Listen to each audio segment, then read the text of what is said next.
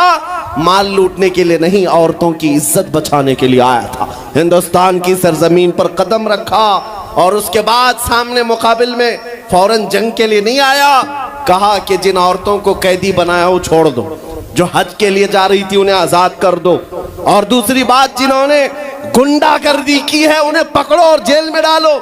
راجہ کو گھمنڈ تھا، اس نے انکار کیا تو محمد بن قاسم نے کہا چلو آؤ محمد عربی کے شیروں سے مقابلہ ہو جائے۔ 3 دن کا مقابلہ ہوا تھا، نہ راجہ بچا نہ باجا بچا، سارے ہزارے ادھر سے ادھر ہو گئے اور محمد بن قاسم کا پرچم لہرایا۔ میرے عزیزو، عورتوں کی عزت کا محافظ 19 سال کا جوان تھا جس نے آتے ہی عورتوں کی عزت بھی بچائی اور میرے دین کا پرچم بھی لہرایا۔ میں آج پوچھتا ہوں ہماری عمریں کتنی ہو گئیں؟ کئی جوان 25 سال 30 سال کراس کر چکے، آج بہت ساری عورتوں کی عزتیں جب لوٹی جاتی ہیں، تم تو موبائل میں دیکھ دیکھ کر کے شیئر کر دیتے ہو، ویڈیو ادھر سے ادھر پھیلا دیتے ہو، اور اس کے بعد سمجھتے ہو ہم بہت بڑا کام کر رہے ہیں۔ ہر کوئی یہی کہتا ہے سب کو شیئر کرو، سب کو شیئر کرو، کائے کے لیے شیئر کرو؟ میرے عزیزو، یہ کون سی جنگ لڑ رہے ہو؟ واٹس ایپ موبائل کی جنگ لڑ رہے ہو؟ تمہارے اندر اگر غیرت باقی ہے تو میرے عزیزو کسی کی عزت لٹتے ہوئے دیکھ کر تم تماشا نہیں کر سکتے۔ ایمان بیدار کرو، ایمان بیدار کرو۔ میرے عزیزو، آج مجھے بیت المقدس کے سلسلے میں آپ کو کچھ بیداری لانے کی ضرورت ہے۔ آپ یہ اگر سمجھتے ہو کہ ان سے ہمارا کیا تعلق ہے، وہ فلسطین کی بستی میں ہے، ہم یہاں ہندوستان میں ہیں، پوری دنیا کے مسلمانوں کا تعلق بیت المقدس سے ہے حدیث رسول کے مطابق، اور آپ کو وہاں کے حالات یوں سمجھ لیں کہ ایسی ہے کہ وہاں بخار چڑھے گا تو پوری کائنات کے مومنین میں بخار آنا ہے۔ وہاں کے حالات جو بھی تبدیل ہوں گے اس کا اثر پوری دنیا کے مومنین پر ہونا ہے۔ ہمارا رشتہ وہاں سے مضبوطی کے ساتھ جڑا ہے، وہ انبیاء کی سرزمین ہے۔ حضور پاک صلی اللہ تعالی علیہ وسلم کی کئی حدیثیں فلسطین اور بیت المقدس کو لے کر کے جو قیامت کے قریب ہونے والی ہیں، وہ بشارتیں بھی۔ میں تھوڑی سی تاریخ آپ کے سامنے رکھوں میرے عزیزو۔ آج وہ بیت المقدس جو مومنین کا قبلہ اول رہا، 17 مہینے تک میرے آقا صلی اللہ علیہ وسلم خود بیت المقدس کی طرف منہ کر کے نماز پڑھتے رہے، پھر مدینہ طیبہ میں بیت المقدس کی بجائے قبلہ تحویل ہو گیا خانہ کعبہ کی طرف۔ اس بیت المقدس میں روایات کے مطابق 30,000 کے قریب انبیاء اکرام علیہ السلام آرام فرما، 30,000 کے قریب انبیاء اکرام وہاں پر دفن ہیں۔ اب قرآن جس کے بارے میں کہتا ہے الذی بارکنا حولہ، سبحان الذی اسری بعبدہ لیلا من المسجد الحرام الی المسجد الاقصی الذی بارکنا حولہ، پاک ہے وہ ذات جس نے اپنے بندے خاص کو، اپنے نبی کو سفر کرایا معراج کا، مسجد حرم سے مسجد اقصی تک۔ مسجد اقصی کا ذکر آیا ہے 15ویں پارے کے شروع میں، اور مسجد اقصی تک سفر کرایا۔ کون سی مسجد؟ اللہ فرماتا الذی بارکنا حولہ، جس کے ارد گرد ہم نے برکتیں رکھی ہیں، جس کے ارد گرد برکتیں رکھی ہیں۔ آپ یہ سوچ رہے ہیں کہ بیت المقدس کو جاننا کیوں ضروری ہے؟ یہی سوال حضور پاک صلی اللہ تعالی علیہ وسلم کی زوجہ مطہرہ، ہم مومنوں کی ماں سیدہ میمونہ رضی اللہ تعالی عنہا نے عرض کیا تھا، افتنا یا نبی اللہ عن بیت المقدس، یا رسول اللہ صلی اللہ تعالی علیہ وسلم فی بیت المقدس، بیت المقدس کے بارے میں آپ ہمیں کچھ ارشاد فرمائیں، وہ کیا ہے، ہمارے لیے کتنی اہمیت کا حامل ہے بیت المقدس؟ نبی پاک صلی اللہ تعالی علیہ وسلم نے فرمایا انہ ارض المحشر والمنشر، وہ زمین تمام لوگوں کے حشر کی جگہ ہے، محشر قائم ہونے کی جگہ فرمایا میرے آقا نے۔ سب کے جمع ہونے کا سب سے آخری جس زمین پر سارے لوگ جمع کیے جائیں گے وہ بیت المقدس کی زمین ہوگی۔ حضرت میمونہ نے پوچھا یا رسول اللہ صلی اللہ تعالی علیہ وسلم اس کے متعلق کوئی فضیلت؟ فرماتے ہیں میرے آقا صلی اللہ علیہ وسلم من احل بحجۃ او بعمرۃ من المسجد الاقصى الى المسجد الحرم غفر اللہ له ما تقدم من ذنبه او وجبت له الجنہ او كما قال رسول اللہ صلی اللہ علیہ وسلم۔ میرے آقا فرماتے جس نے مسجد اقصی بیت المقدس سے عمرے کا یا حج کا احرام باندھا اور مسجد اقصی سے مسجد حرم تک آیا، عمرہ کیا یا حج کیا، جو کچھ بھی پچھلے زندگی میں کیا تھا اللہ سب معاف فرمائے گا۔ اور روایت میں یہ بھی وجبت لہ الجنہ، اس کے لیے جنت واجب ہو جائے گی۔ اس سفر کے بارے میں اب سنو، سب کی استطاعت تو نہیں ہے۔ حضرت بی بی میمونہ نے یہی سوال کیا کہ جس کی طاقت نہ ہو میرے آقا وہ کیا کرے، بیت المقدس نہیں جا سکتا۔ سنو، اگر اس کی اہمیت سارے مسلمانوں کے لیے نہ ہوتی تو میرے آقا صلی اللہ علیہ وسلم یہ نہیں فرماتے وَمَن لَّمْ يَسْتَطِعْ فَلْيَهْدِ زَيْتَهُ۔ حضور صلی اللہ علیہ وسلم فرماتے ہیں اگر کسی کی طاقت نہیں ہے تو وہ تھوڑا تیل تو اس کے پاس ہو سکتا ہے، وہ تیل ہدیہ کر کے بیت المقدس بھیجے، تاکہ بیت المقدس میں تمہارے بھیجے ہوئے تیل سے اگر چراغ بھی جلایا گیا یہ ثواب اس کو بھی ملے گا، عمرے کا ثواب ملے گا۔ یہ حدیث پاک میں ہے کہ اگر تمہارے یہاں سے ہدیہ کیے ہوئے بھیجے ہوئے تیل کو بیت المقدس میں کسی نے چراغ میں روشن کیا تو فرمایا گیا اس کے برابر اسے بھی ثواب ملے گا۔ یہ یوں ہی نہیں میں عرض کر رہا ہوں میرے عزیزوں، اس کی اہمیت کا اندازہ آپ کو ہونا چاہیے۔ اور قیامت قریب کیسے آئے گی اس کے متعلق بھی حالات یہی میرے آقا نے فرمایا، عمران بیت المقدس خراب یثرب وخراب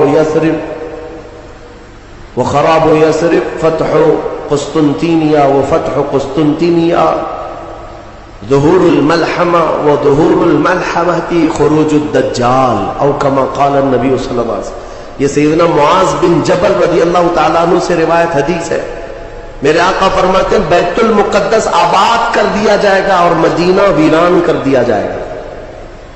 مدینے کی ویرانی، بیت المقدس کی آبادی ہوگی، بیت المقدس کے ارد گرد بڑی بڑی عمارتیں بن جائیں گی، آبادیاں بڑھ جائیں گی۔ اور مدینے کی ویرانی وہ کس طرح کی ویرانی وہ اللہ کے حبیب صلی اللہ تعالیٰ علیہ وسلم ہی بہتر جانتے ہیں۔ مدینہ زادہ اللہ شرفا و تعظیما، وہ ہمارے دلوں کی دھڑکن ہے، وہ ہمارے آنکھوں کا سرور ہے۔ اور پھر آگے میرے آقا فرماتے ہیں پھر مدینے کی ویرانی قسطنطنیہ کے فتح کا سبب ہو جائے گا۔ قسطنطنیہ استنبول کو کہتے ہیں جو ترکی کا شہر ہے۔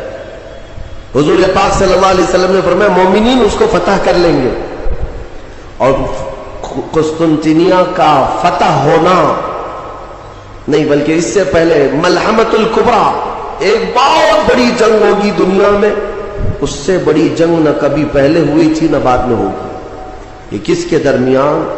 مومنین اور کفار و مشرکین کے بیچ۔ اس جنگ کی جگہ بھی میرے آقا نے بیان فرمائی، وہ ملک شام ہوگا، وہ دمشق کے قریب میدان میں جنگ ہوگی۔ تمہارے خلاف لڑنے والے 80 جھنڈوں کے نیچے آئیں گے اور ہر جھنڈے کے نیچے 12,000 کی فوج ہوگی، یعنی تقریباً 9,60,000 کی فوج صرف مومنین سے لڑنے کے لیے حاضر ہوگی ایک میدان۔ اس میں جو مومنین مسلمان جتنے جائیں گے وہ کتنی تعداد ہے وہ اللہ بہتر جانے، لیکن میرے آقا نے فرمایا پہلے دن 1/3 حصہ میدان چھوڑ کر بھاگ جائے گا مسلمانوں کا، اور حضور پاک فرماتے ہیں وہ پورے روئے زمین کے سب سے بدترین لوگ ہوں گے، ان کی توبہ کبھی نہیں قبول ہوگی۔ جو میدان چھوڑ کر بھاگ چکے ہوں گے ان کی توبہ کبھی نہیں قبول ہوگی۔ دوسرے دن 1/3 جماعت 1/3 جماعت مومنین کی شہید ہو جائے گی، سب قتل ہو جائے گی، اور حضور فرماتے ہیں وہ روئے زمین کے سب سے اعلیٰ قسم کے شہداء ہوں گے، سب سے افضل شہداء ہوں گے۔ اور میرے آقا صلی اللہ علیہ وسلم فرماتے ہیں 1/3 حصہ مسلمانوں کا باقی ہوگا، اللہ رب العزت اسی ٹکڑے کو فتح عظیم عطا فرمائے گا، فتح سے ہمکنار ہوں گے۔ اور اس کے بعد قسطنطنیہ فتح ہوگا، قسطنطنیہ فتح ہوتے ہی دجال ظاہر ہو جائے گا، دجال کا خروج ہوگا پوری دنیا میں۔ لیکن یہ بڑی جو علامتیں میرے آقا نے بیان فرمائی کہ دجال کا ظاہر ہونا، اس بڑی جنگ کا ہونا، یہ قسطنطنیہ کا فتح ہونا، ان سب کی اسٹارٹنگ کہاں سے ہوگی؟ وہ بیت المقدس۔ اس لیے بیت المقدس کو سمجھنا ہمارے لیے بہت ضروری ہے۔ آج یہودیوں کے تسلط میں ہے بیت المقدس، ان ظالم اور غاصب یہودیوں کے پنجوں میں ہے بیت المقدس، اور یہ آج کی مارکہ آرائی نہیں ہے۔ بیت المقدس کے اندر یہ مارکا آرائی جھڑپیں ایک دوسرے کے ساتھ پچھلے 4000 سال سے چل رہی ہیں، آج کی نہیں ہے، یہ 4000 سال پرانی تاریخ ہے بیت المقدس کی. اور بیت المقدس جو آج فلسطین کی سرزمین پر واقع ہے، جس شہر میں وہ واقع ہے اس کو یروشلم کہتے ہیں. اور یہ حضرت ابراہیم علیہ السلام کا آباد کیا ہوا ہے. سیدنا ابراہیم علیہ السلام عراق کے رہنے والے تھے. عراق کے دریائے فرات کے قریب ایک چھوٹی سی بستی تھی بابل کے قریب، وہاں سے ہجرت کر کے ابراہیم علیہ السلام فلسطین آئے اور وہاں ان کی اولاد ہوئی. ابراہیم علیہ السلام پوری دنیا میں 2 مقدس سرزمینوں کو آباد کرنے والے نبی ہیں. حضرت ابراہیم علیہ السلام سے ایک بیٹے پیدا ہوئے اسحاق علیہ السلام. اسحاق علیہ السلام کو حضرت ابراہیم علیہ السلام نے فلسطین میں آباد کر دیا، اور دوسرے بیٹے ابراہیم علیہ السلام کے سیدنا اسماعیل علیہ السلام، اور حضرت اسماعیل علیہ السلام کو مکہ المکرمہ میں آباد کیا. ابراہیم علیہ السلام کے 2 بیٹے 2 مقدس سرزمینوں کو آباد کرنے والے ہیں.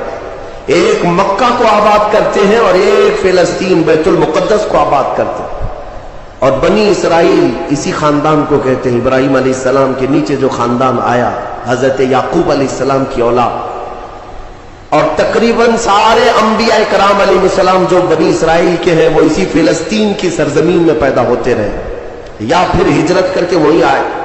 بڑے بڑے اگر نبیوں کا نام میں اگر ذکر کروں یہ سب فلسطین میں ہیں. حضرت ابراہیم علیہ السلام، حضرت اسحاق علیہ السلام، حضرت یعقوب علیہ السلام، حضرت یوسف علیہ السلام، حضرت داؤد علیہ السلام، حضرت سلیمان علیہ السلام، حضرت زکریا علیہ السلام، حضرت موسیٰ علیہ السلام، حضرت عیسیٰ علیہ السلام، حضرت یحییٰ علیہ السلام، یہ سب کے سب وہیں بیت المقدس کے ارد گرد آباد.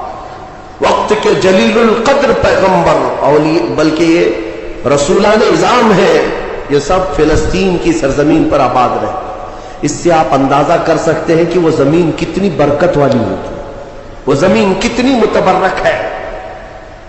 اور اس زمین کی چھوٹی سی اگر میں آپ کو تاریخ بتاؤں تو ابراہیم علیہ السلام کی اولاد کے آباد ہونے کے بعد بنی اسرائیل یہ سرکش قوم ہے بنی اسرائیل. یہ ادھر ادھر بھاگ کر چلے گئے، فلسطین میں آباد نہیں رہے، برسوں بھاگے پھرتے رہے. پھر موسیٰ علیہ السلام کا جب زمانہ آیا تو اللہ تعالیٰ نے آپ کو حکم دیا، اے موسیٰ آپ اپنی قوم کو لے کر اس ارض مقدس میں جائیں. مقدس سرزمین، قرآن میں بھی اللہ نے اس کو مقدس سرزمین فرمایا. یا قوم ادخلوا الارض المقدسہ. موسیٰ علیہ السلام نے کہا ہے میری قوم چلو مقدس زمین پر جاتے ہیں، اور پیٹ پھیر کر بھاگنا مت ورنہ خسارے میں آؤ گے، نقصان میں آؤ گے. جو اس مقدس سرزمین سے پیٹ پھیر کر بھاگے گا وہ بڑے گھاٹے میں رہے گا. قرآن کا فرمان. ان کی قوم جو ہے موسیٰ علیہ السلام کی، اس نے جواب کیا دیا جانتے؟ بیت المقدس کی طرف موسیٰ علیہ السلام بلا رہے تھے تو وہاں ایک دوسری قوم آباد تھی، قوم عمالقہ. وہ اونچے چوڑے لوگ تھے، بڑے ہٹے تگڑے لوگ تھے. موسیٰ علیہ السلام کی قوم گھبرا گئی اور کہا کہ ہم نہیں آئیں گے. قالوا انا لن ندخلها ابدا ما داموا فيها. جب تک یہ قوم اس زمین پر ہے ہم نہیں آئیں گے. موسیٰ علیہ السلام بلانے لگے، چلو ان سے لڑائی کریں گے، اللہ تعالیٰ فتح عطا کرے گا. تو انہوں نے کہا اذهب انت وربك فقاتلا انا هاهنا قاعدون. موسیٰ آپ اور آپ کا خدا جا کر اس قوم سے لڑے، ہم بیٹھ کر دیکھیں گے لڑائی کیسی ہوتی ہے. ان کی قوم کا جواب یہ تھا. تو موسیٰ علیہ السلام نے اللہ رب العزت کی بارگاہ میں اپنا عذر پیش کیا تو رب تعالیٰ نے فرمایا، اللہ تعالیٰ نے اب سزا کے طور پر اس قوم کے اوپر فرماتا ہے فَإِنَّهَا مُحَرَّمَةٌ عَلَيْهِمْ 40 سَنَةً يَتِيهُونَ فِي الْأَرْضِ. اب 40 سال تک ان میں کا کوئی بندہ اس مقدس سرزمین پر داخل نہیں ہو سکے گا.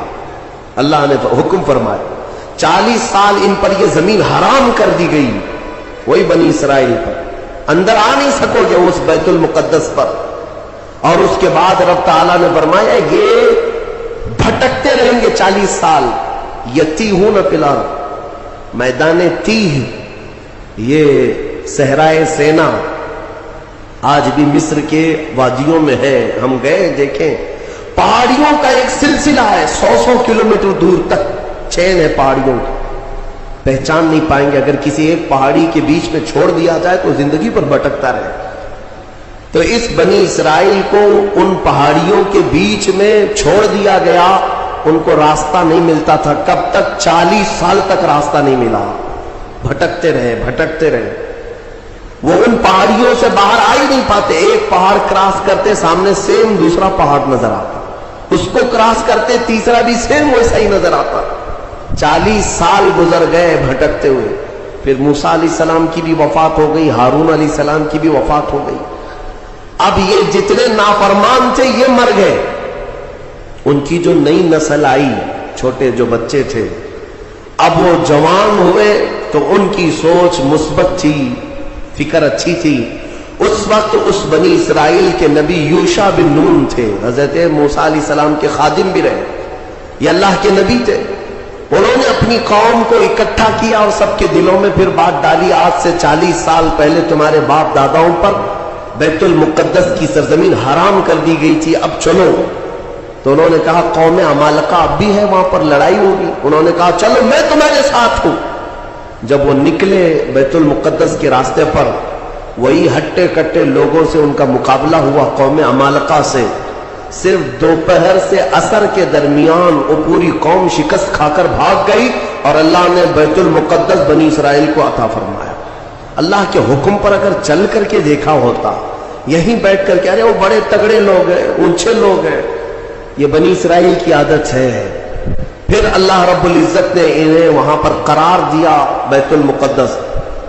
یہ یہودی کہلائے.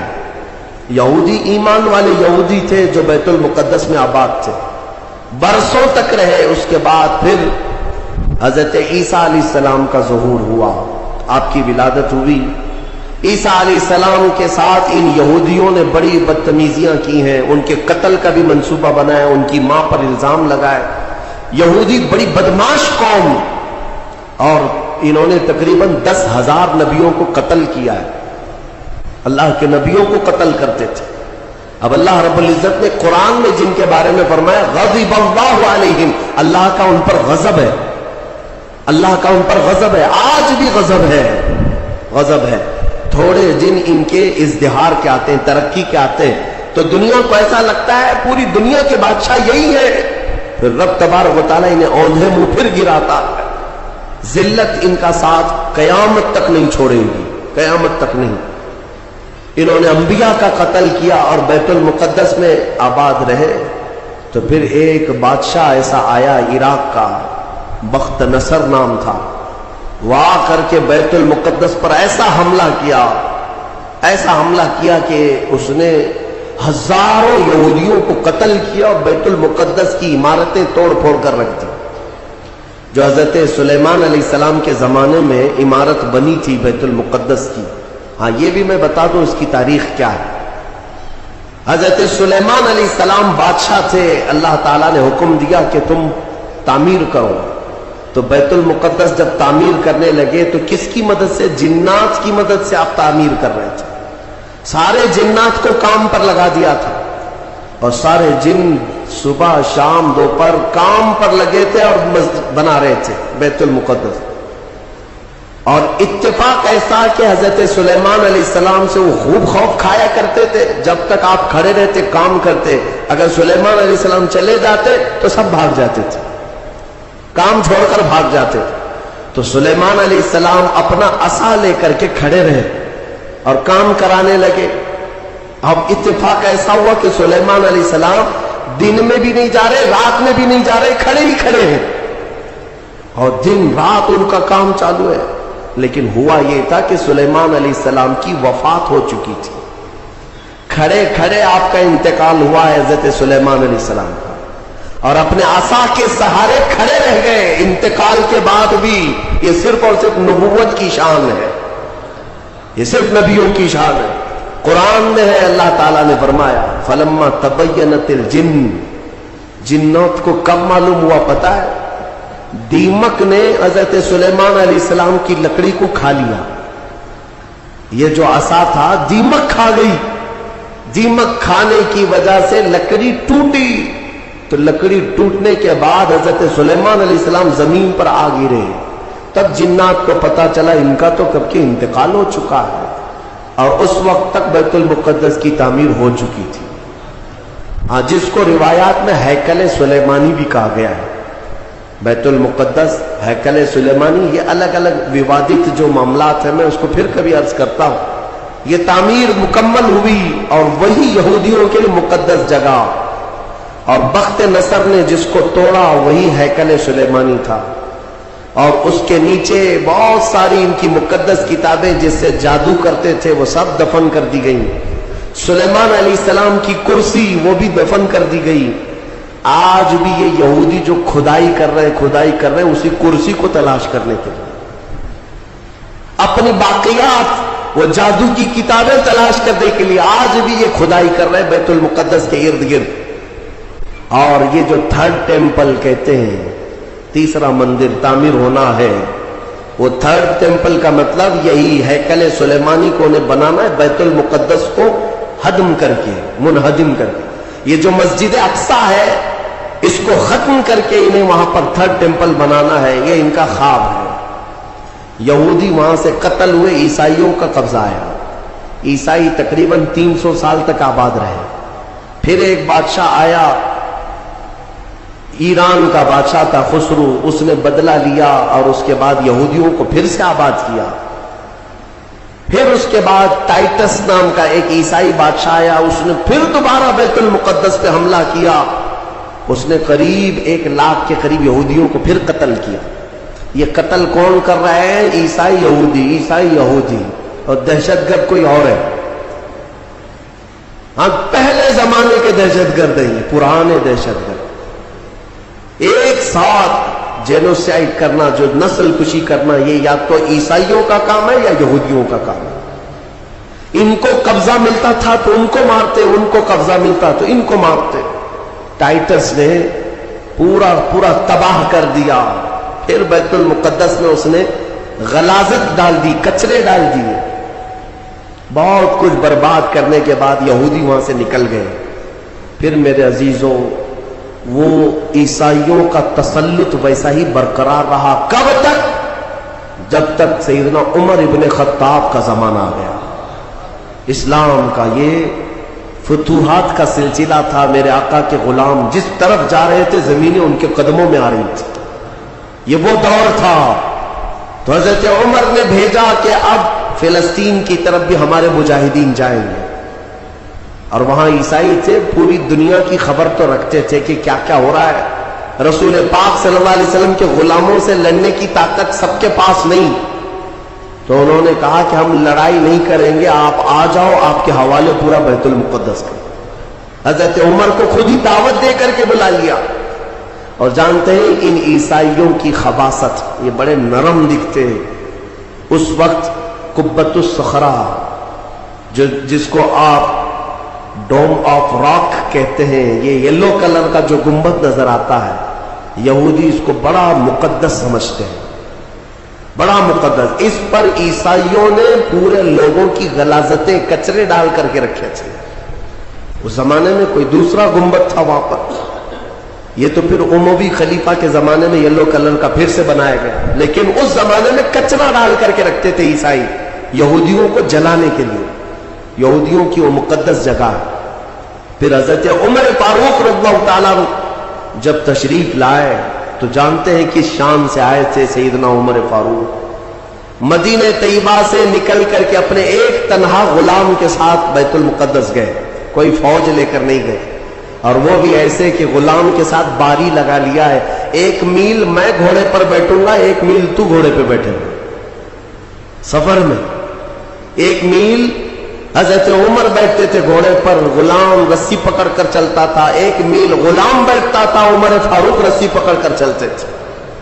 دنیا کا اقتدار میرے آقا کے غلاموں نے یوں نہیں حاصل کیا، انہوں نے خود ہی کو فنا کر دیا تھا میرے آقا کی محبت میں۔ اور اتفاق ایسے کہ فلسطین جب پہنچے تو باری غلام کے بیٹھنے کی تھی، حضرت عمر رسی پکڑ کر کے بیت المقدس میں آ رہے ہیں، تو لوگ جو نئے لوگ تھے، عیسائی تھے، وہ سب جھپٹ پڑے امیر المومنین مسلمانوں کے، جن سے کیسر کسرا بھی کانپتے ہیں، گھوڑے پر تشریف لا رہے ہیں، تو سب ان کے استقبال کے لیے تھے۔ جو غلام تھا حضرت ابو عبیدہ بن جراح جو صحابی تھے، انہوں نے چیخ کر کے کہا لوگوں گھوڑے پر بیٹھا ہوا امیر المومنین نہیں، رسی پکڑا ہوا امیر المومنین۔ اس شان سے وہ آئے اور اپنے ہاتھوں سے اس گنبد کے اوپر موجود پوری غلاظت کو حضرت عمر نے صاف کیا تھا۔ بیت المقدس کے ارد گرد جتنا کچرا تھا اپنے ہاتھوں سے صاف کیا، اور پھر وہاں پر اذان کی آواز گونجی۔ سیدنا عمر فاروق رضی اللہ تعالیٰ عنہ نے ظہر کی نماز وہاں پڑھائی اور عام خطبہ دیا، سارے لوگوں کو جمع کر کے کہا اب گھبرانے کی ضرورت نہیں، اس ارض مقدس میں اسلام آ چکا ہے، جو عیسائی جو یہودی خوشی سے رہنا چاہے اس پر کوئی زور زبردستی نہیں، وہ اس ارض مقدس میں اقلیتوں کے اعتبار سے رہ سکتا ہے، اسے امن و امان دیا جائے گا، کسی کی عبادت گاہ نہیں توڑی جائے گی۔ میرے عزیزو، یہ اسلام کا احسان ہے۔ آج بھی جا کر کے دیکھیں فلسطین میں حضرت عمر کی سلطنت یعنی خلافت آنے کے باوجود بھی سب سے پرانا جو چرچ ہے عیسائیوں کا، وہ آج بھی فلسطین میں باقی، بیت المقدس کے قریب۔ حضرت عمر نے منع کیا کہ ان کی عبادت گاہ کو ہاتھ نہیں لگایا جائے گا، توڑا نہیں جائے گا، سب کو امان دیا گیا ہے، سب کو امان دیا گیا ہے۔ اگر ایسے ہی ہمارا تسلط ہر جگہ ہو اور ہم مندروں کو توڑنے والے ہوتے تو 700 سالوں میں پتہ نہیں کیا کیا صاف کر چکے ہوتے۔ اسلام اس کی تعلیم دیا نہیں، تمہیں آزادی دی ہے کہ جو تمہارے ماتحت ہیں انہیں اپنی عبادت کرنے دے دیا جائے، ذمیوں کو جو اپنے دین میں قائم رہنا چاہتے ہیں انہیں چھوڑ دیا جائے گا، انہیں مارا نہیں جائے گا۔ حضرت عمر فاروق رضی اللہ تعالیٰ عنہ کے زمانے سے لے کر بیت المقدس مکمل اسلام کے دائرے میں رہا، یہ تقریباً 200 سال تک چلا، تقریباً 200 سال تک۔ پھر خلفاء جو آئے، فاطمی خلفاء، عباسی خلفاء، سلجوقی خلفاء، جو خلیفے تھے آپس میں ہی لڑ مر رہے تھے دولت کے لیے، پیسے کے لیے، علاقے کے لیے۔ ان کی آپسی لڑائیوں کی وجہ سے دوبارہ کمزوری آئی مسلمانوں کے درمیان، اور پھر سے صلیبی طاقت عیسائیوں کا پھر سے غلبہ ہو گیا، پھر سے بیت المقدس کو انہوں نے ہڑپ لیا۔ پھر 100 سال تک بیت المقدس پر ان کا راج چلتا رہا، 100 سال تک۔ پھر انہوں نے یہودیوں کو مارا، اور بیت المقدس میں جتنے مسلمان تھے سب کو عیسائیوں نے قتل کیا تھا۔ مسلمانوں کے خون کو فلسطین میں ایسا بہایا گیا تھا کہ لوگ چلتے تھے تو ہر ایک کا پیر خون سے بھیگ جاتا تھا، سڑکوں پر خون بہتا تھا انسانوں کا۔ عیسائیوں نے یہ قتل عام کیا تھا۔ 200 سال حضرت عمر فاروق رضی اللہ تعالیٰ عنہ کے فتح کے بعد، پھر 100 سال ظلم جبر استبداد کے بعد، پھر وہ وقت آیا کہ جب مولا تعالیٰ نے صلاح الدین ایوبی کو پیدا فرمایا، اور صلاح الدین جیسا جرنیل ہم نے تاریخ میں دیکھا نہیں۔ وہ عاشق رسول تھا، فنا فی الرسول تھا، زندگی سب وقف کر دیا تھا بیت المقدس کے نام پر۔ تقریباً 18 سال تک جنگلوں، بیابانوں، ویرانوں میں بھٹکتے رہے اپنی فوج کو لے کر، کتنوں سے مقابلہ کیا، اپنوں سے بھی غیروں سے بھی، کیونکہ جماعت کے غدار منافقین سے آپ کا بڑا مقابلہ ہوا ہے۔ سب سے زیادہ تکلیفیں حضرت صلاح الدین ایوبی کو یہ وہ ٹکڑے ٹکڑے جو بادشاہ ہوا کرتے تھے اور خلیفے بنے ہوئے تھے ان سے تھا، کیونکہ وہ عیاش تھے، اپنے حرم کو دنیا سے آباد کیے ہوئے تھے، صلاح الدین کو قتل کرنے کے منصوبے تک بنے، 4 بار جانی حملے ہوئے، پھر بھی اللہ جسے بچانا چاہے۔ صلاح الدین کا وہ دن بھی آ گیا جب 12,000 کی فوج لے کر 4 لاکھ صلیبیوں سے تنہا لڑ رہا تھا۔ کوئی مقابلہ ہو سکتا ہے؟ سوچو ذرا تاریخ میں، یہ میں اپنی لکھی ہوئی بات نہیں کر رہا ہوں، ایک انگریز تاریخ دان ہے، اس نے خود کتاب میں لکھا ہے کہ تاریخ کا ایک عجوبہ ہم نے دیکھا ہے کہ 4 لاکھ صلیبی عیسائی ایک جگہ تھے، پورا روم، یورپ سب مرایا ہے، اور مقابل میں صرف اور صرف ایک سپہ سالار صلاح الدین 12,000 کا فوج لے کر آیا. 12,000. وجہ یہ ہے میرے عزیزوں 4 لاکھ وہ لائے ہوں گے کھانے پینے والے, لوٹنے کھسوٹنے والے, لیکن صلاح الدین کے ساتھ جو 12,000 تھے وہ جان کا ہدیہ گنبد خضرا میں پیش کرنے والے تھے. ان عاشقوں کی جماعت تھی. اور اللہ تعالیٰ نے صلاح الدین ایوبی کو فتح عطا فرمائی, پھر سے پرچم اسلام لہرایا. میرے عزیزوں یہ تاریخ تھی 6 صدی ہجری کی, اب یہ 15ویں صدی آ گئی ہے. 6 صدی ہجری سے لے کر بیت المقدس اذانوں سے گونجتا رہا, نمازوں سے آباد رہا, مومنین کا وہاں پر جمع غفیر رہا, لاکھوں کی تعداد میں لوگوں کا آنا جانا چلتا رہا, بلکہ بڑے بڑے جید علماء صالحین وہاں پر آباد ہوئے. امام غزالی رحمۃ اللہ تعالیٰ نے کر کے کتنے لوگوں کو اللہ نے ولایا ہے کہ بیت المقدس 800 سال کے قریب ہو گئے صلاح الدین ایوبی کو واپس لائے ہوئے. لیکن پچھلے 100 سال سے پوری دنیا کے یہودیوں کے اندر ایک یہ فکر پیدا ہوئی کہ ہماری ایک ریاست ہونی چاہیے, ہمارا ایک ملک ہونا چاہیے. یہ مارے مارے پوری دنیا میں پھر رہے تھے. ہٹلر نے ان کو مارا تو امریکہ میں چلے گئے, امریکہ میں مارے گئے تو برطانیہ میں گئے, برطانیہ سے فرانس میں گئے. جگہ جگہ یہ تھوڑے آباد ہوتے رہے. اور اس کے بعد پھر ان کے اندر ایک تحریک پیدا ہوئی 18ویں صدی عیسوی میں کہ تمہاری اپنی ایک ریاست ہونی چاہیے. تو ان کی اپنی ریاست, اتنا اپنا ملک چاہیے. کہاں؟ وہی مقدس زمین جو تمہارے باپ داداؤں کی, کیونکہ یہودی یعقوب علیہ السلام کی اولاد میں اپنے آپ کو کہتے ہیں. تو اس سرزمین پر جانے کے لیے کوششیں کرتے رہے. لیکن فلسطین اس زمانے میں خلافت عثمانیہ کا حصہ تھی جو ترکی کے بادشاہ تھے. ترکی کے اندر میں فلسطین آتا تھا تو وہاں پر ان کی مجال نہیں تھی. لیکن ہوا یہ کہ 1914 سے 1918 کے بیچ میں فرسٹ ورلڈ وار ہوئی, دنیا کی سب سے بڑی جنگ, پہلی جنگ عظیم, جس میں ترکیوں نے جرمنی کا ساتھ دیا اور ہار گئے برطانیہ انگلینڈ کے مقابل میں. تو ہارنے کی وجہ سے ہوا یہ کہ ترکی کی ساری خلافت ختم ہو گئی, خلافت عثمانیہ کے ٹکڑے ٹکڑے ہو گئے. 50 ملکوں پر ان کی اکیلی حکومت تھی, سب ٹکڑے ہو گئے. ترکی کو سب ختم کر دیا گیا, خلافت ختم کر دی گئی.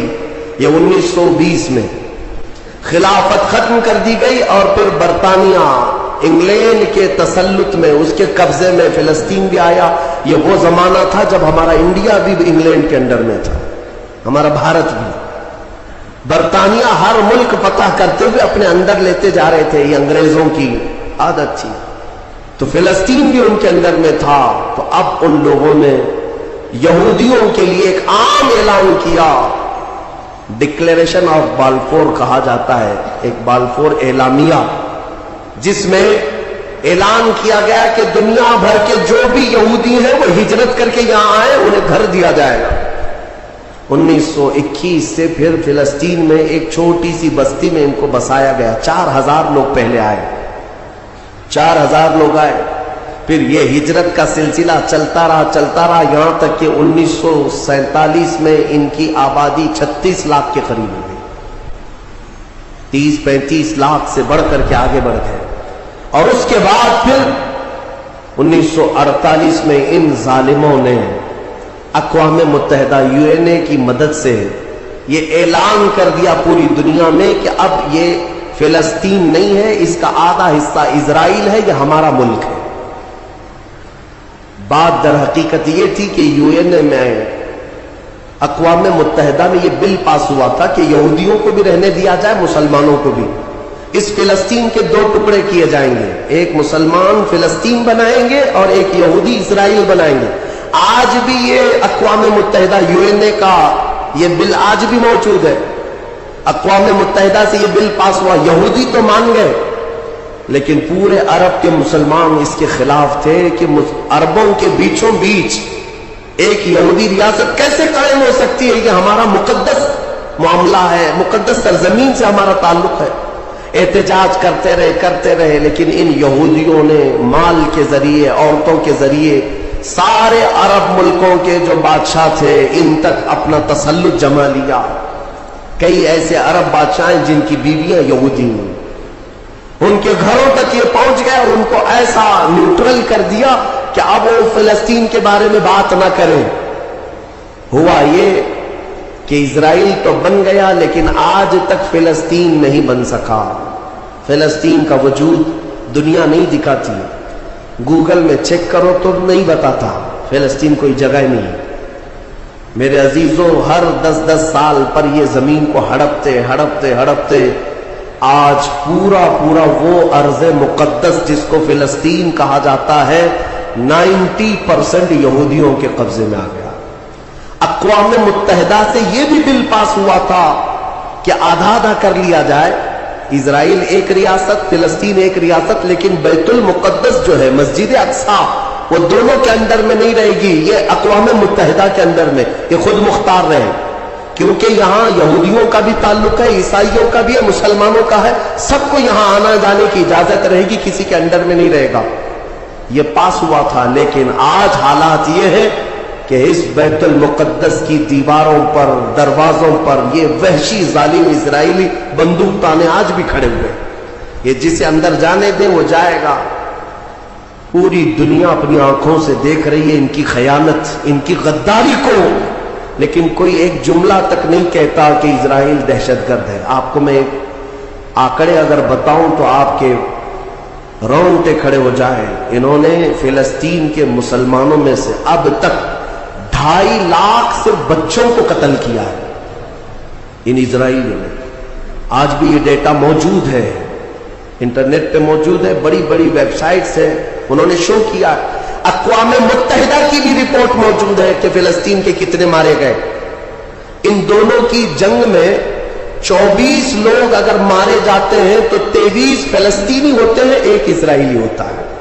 پھر بھی دہشت گرد فلسطین ہے، آتنکواد فلسطین ہے. میرے عزیزوں، یہ دنیا جو دوہرا کھیل رہی ہے اس کو کون بتائے گا آخر؟ وہاں جمعہ کی نماز پڑھنے کے لیے مومنین آج بھی جاتے ہیں، ان پر گولیاں برسا دی جاتی ہیں، لیکن ان جیال مسلمانوں کو ہزاروں سلام جو تلواروں کے سائے میں بھی میرے مولا کی عبادت خشوع و خضوع سے کرتے. میں خود گیا اور دیکھا ہوں، چھوٹے سے بچے، 6 سال کے 8 سال کے بچے ملنے کے لیے آتے ہیں اور یہ پورے اسلحے میں لیس فوجی کھڑے رہتے ہیں. چھوٹا سا بچہ ان کی گن کو یوں گھماتا ہے اور مسجد میں اندر آتا ہے، ایسا لگتا ہے جیسے وہ کھلونے کو پکڑ رہا ہے. میرے عزیزوں، یہ بھی حدیث پاک کے ذریعے سے میں بتاتا ہوں. میرے آقا صلی اللہ علیہ وسلم فرماتے ہیں میری امت کا ایک حصہ قیامت تک باطل سے لڑتا رہے گا، قیامت تک باطل سے لڑتا رہے گا، اور ان کی مخالفت کرنے والوں کا ان پر کچھ بھی اثر نہیں ہوگا، اور دنیا میں کوئی بلا بھی پھیلے تو اس جماعت پر کچھ اثر نہیں ہوگا. صحابہ نے پوچھا یا رسول اللہ آپ کی امت کا وہ حصہ کون ہے؟ میرے آقا فرماتے بیت المقدس کے آس پاس رہنے والے مومنین کی جماعت ہے. ان کی فضیلت میں میرے آقا نے فرمایا قیامت تک لڑتے رہیں گے، قیامت تک، اور ان کی خلاف کرنے والوں کا ان پر کچھ بھی اثر نہیں ہوگا. اور ہم دیکھ رہے ہیں ارے بڑی عمارتیں ایک بم سے گرا دیا، دوسرے دن ان کے آس پاس ان کی گاڑیاں بھی چل رہی ہیں، دکانیں بھی چل رہی ہیں، بازار بھی چل رہا. کل رات کو فائرنگ ہوئی، 50 لوگ بیت المقدس سے اٹھا کر کے لاشیں لے گئے. دوسرے دن جا کر کے دیکھے تو عصر کے بعد عورتیں اپنے بچوں کے ساتھ روٹیاں سینڈوچ کھاتی ہوئی بیٹھی ہوئی ہیں. مطلب یہ ہے کہ نہ موت کا ان کے اندر خوف ہے، نہ ظالموں کے تسلط کا ڈر ہے. ہاں یہ بھی اللہ تعالیٰ کی طرف سے ہوتا ہے کہ مولا جب کسی کا دل کشادہ کرے تو بڑے پہاڑوں سے بھی انہیں ڈر نہیں لگتا. اور ایک حدیث میرے آقا صلی اللہ علیہ وسلم نے فرمایا کہ سید البقاع بیت المقدس، سید الصخرۃ صخرۃ بیت المقدس. حضور نے فرمایا پوری روئے زمین کا سردار جو حصہ ہے وہ بیت المقدس کا حصہ، سردار حصہ. اور گنبدوں میں اگر سردار گنبد ہے تو بیت المقدس کا گنبد ہے. یہ میرے آقا نے فرمایا. اور حضور فرماتے تم دیکھنا کہ اخیر زمانے میں سارے لوگ اس زمین کی طرف ہجرت کر جائیں گے. جب ایسی ہجرت کا وقت آ جائے حضور فرماتے فلزمہم، تم لازم پکڑ لینا اس جماعت کے ساتھ چلے جانا، کیونکہ خیر پوری دنیا میں صرف وہی ہوگا اور کہیں نہیں ہوگا. اور آج جو حالات دیکھ رہے نا، یہودیوں کا تسلط ہے، ان کا قبضہ ہے، میرے عزیزوں چند دنوں کی بات ہے. میں قرآن سے اور حدیث سے وقت ہوتا تو میں آج چونکہ یہ جمعۃ الوداع ہے اور یوم قدس کے نام سے پوری دنیا آج منا رہی ہے، اس لیے میں نے تمہارے سامنے یہ باتیں رکھی ہیں. بیت المقدس کیا ہے؟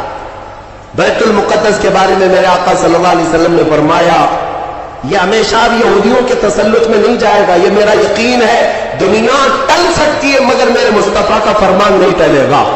میرے آقا نے اگر فرمایا ہے تو ہو کر رہے گا. حضور فرماتے ہیں خراسان سے ایک جماعت آئے گی. خراسان سے، خراسان یہ افغانستان اور ایران کا کچھ حصہ ہے جس کو پرانے زمانے میں خراسان کہا جاتا تھا. میرے آقا فرماتے ہیں خراسان سے کالے جھنڈے لے کر کے ایک جماعت نکلے گی اور وہ اتنی تیزی سے بڑھتی ہوئی بیت المقدس کی طرف آئے گی کہ دنیا کی کوئی حکومت اور کوئی طاقت ان کا راستہ نہیں روک سکے گی، اور وہ جھنڈے سیدھے لا کر بیت المقدس پر گاڑ دیں گے. تنصب بإیلیا، میرے آقا فرماتے ایلیا یہ بیت المقدس کی سرزمین کو کہتے ہیں، جھنڈے وہاں گاڑ دیے جائیں گے. اور حضور اکرم صلی اللہ تعالی علیہ وسلم نے یہ بھی فرمایا جب تم دیکھنا کہ یہ یروشلم بیت المقدس دار الخلافہ بن جائے. دار الخلافہ کا مطلب راجدھانی، حکومت کرنے کی جگہ بن جائے. میرے آقا صلی اللہ علیہ وسلم فرماتے ہیں فقد دنت الزلازل والبلایا والامور. حضور فرماتے تو پھر دیکھنا بڑے بڑے زلزلے آئیں گے دنیا میں. جب یروشلم کو راجدھانی بنا دیا جائے دار الخلافہ، بڑے بڑے زلزلے آئیں گے دنیا میں. والبلایا، اور بہت ساری بلائیں پھیلیں گی پوری دنیا میں. یہ وائرس یہ کنٹینیو آئیں گے، یہ مت سمجھنا کورونا چلا گیا. ہاں یہ سب اب کنٹینیو آنے والی ہے بلائیں.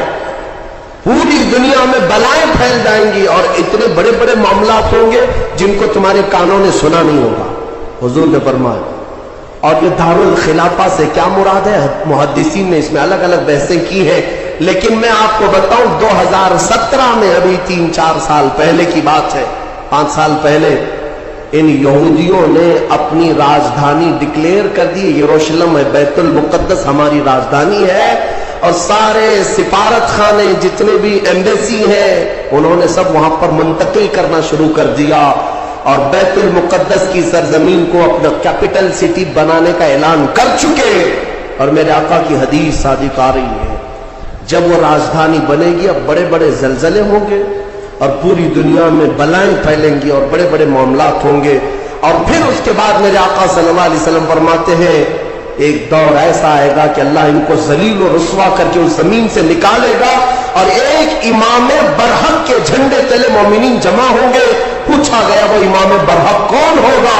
میرے آقا فرماتے وہ میری اولاد میں سے ہوگا، اس کا نام میرے نام پر ہوگا، اس کے باپ کا نام میرے باپ کے نام پر ہوگا، اور اللہ اس کو امام مہدی کی شکل میں بھیجے گا. ہاں یہ زمانہ بہت قریب آ چکا، یہ زمانہ بہت قریب آ چکا. میں بارگاہ رب العزت میں آج جمعۃ الوداع میں یہی دعا کرتا ہوں کہ مولا اگر زندگی کی سانسیں باقی ہیں تو امام مہدی کی فوج میں ہمیں جگہ عطا فرما، ان کے جھنڈے تلے مولا ہمیں امن و امان عطا فرما دے. دنیا سے ظالموں کے چنگل سے مولا ایمان والوں کو آزادی عطا فرما، کفار و مشرکین کے تسلط سے مومنین کو آزاد فرما دے. اے رب ذوالجلال احسن الخالقین، اس ماہ مبارک میں اگر تو ہمیں مولا ان راتوں میں ان دنوں میں عبادتوں کو قبول کیا اور بھیک میں کچھ دے تو مولا صرف اتنا دے دے کہ پوری امت کو مولا خیر و عافیت عطا کر دے، کھوئی ہوئی عزت و وقار عطا فرما دے. ہمارے ناحق قید کیے ہوئے بچوں کو مولا آزادی عطا فرما دے، بے قصور جیلوں میں بند ہمارے بچوں کو مولا آزادی عطا فرما دے. وصلی اللہ تعالی علی خیر خلق محمد وآلہ واصحابہ اجمعین، وآخر دعوانا الحمد للہ رب العالمین.